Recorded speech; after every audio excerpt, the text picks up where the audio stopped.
Now at 7, poisoned without permission. A North Georgia community is just one step closer to getting answers about potential chemical contamination in their drinking water. Emory University scientists just wrapped up collecting samples of residents' blood this week in Rome and Calhoun as part of an exposure study.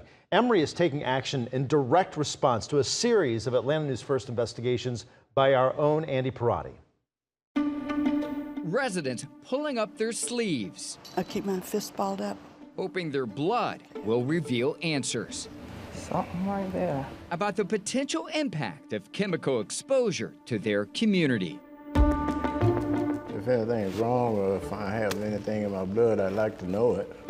Their participation part of an exposure study that wrapped up this week in Rome and Calhoun, Georgia, testing nearly 200 people conducted by Emory University.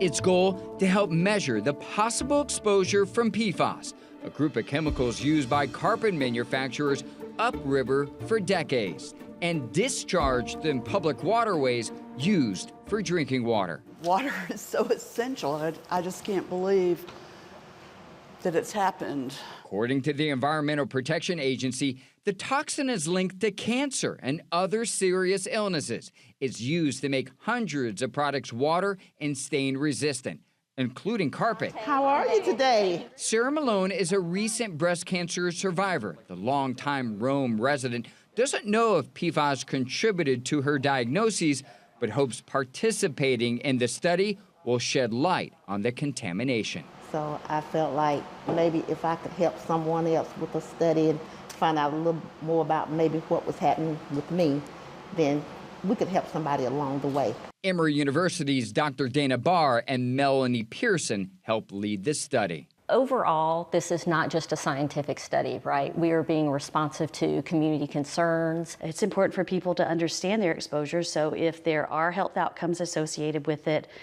their clinicians or their physicians would know that they need to monitor them more closely for certain health effects.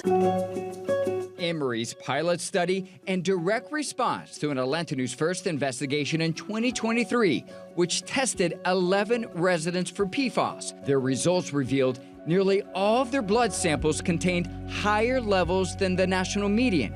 It's the first known attempt to measure the impact on people in North Georgia since state regulators discovered elevated levels of the toxin in waterways more than 8 years ago. We swam in it, we fished in it. Alvin Jackson's nearly 7 times the national median. What does this lead to? What is it going to do to me? This week, he got tested again, this time by Emory University. Well, I think it's important. I mean, if this stuff has been around for this long, all my life, and I've got these high levels here, I think other people need to know that. If we didn't do our analysis about 1.5 years ago, would we be here today? Would you be here today? We probably wouldn't know about it. Yeah, I mean, that was the first I had heard about the situation. People knew that there were chemicals in the water and they were concerned about it. So I think all of that collectively is what led us here. But yeah, I think that that was incredibly important what you did. This up for me? Residents anxious about what's potentially flowing through their veins and their rivers. I'm also probably more scared of it, too, to see the results. Thankful the scientists helping them get answers. I'm curious, but I just am so grateful that you guys are interested in Rome.